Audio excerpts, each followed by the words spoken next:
the concept of adverse selection.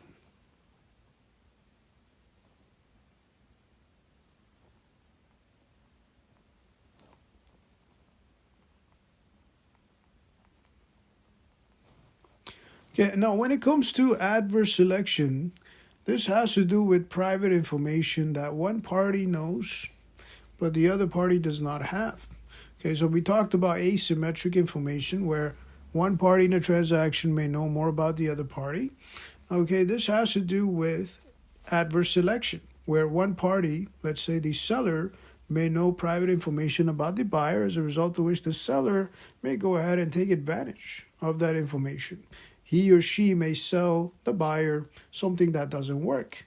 Okay, for example, something that is basically a lemon. Okay, lemon transactions involve real estate transactions, they involve auto dealerships, okay, they involve used cars, okay, they involve let's just say construction services, okay, so on and so forth. So adverse selection is a broad market, so to speak, where a lot of people, okay, they do sell things that either do not work or sell things that create problems in the future.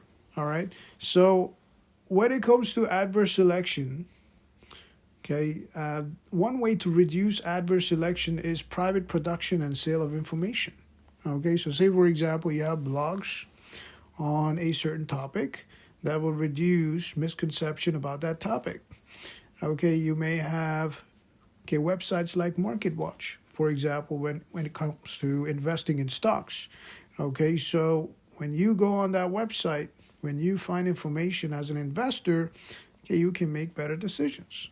Okay, and likewise, you have websites, blogs, as well as applications relevant to a lot of occupations online, as a result of which, okay, you can know better about the services that these guys offer, okay, and better know about the products that they offer for you to invest in those products and services. All right, so adverse selection, okay, the definition, this has to do with, okay, disadvantage,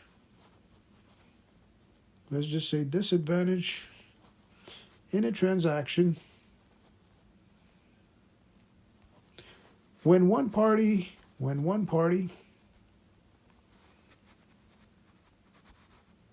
knows more about the other party.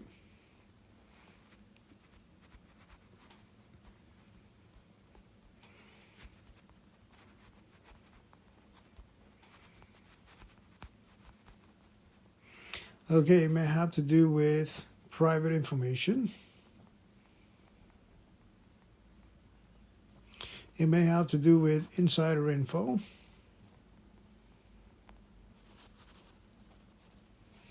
It may have to do with information that is not readily available either online or in print. Okay, so info not readily available.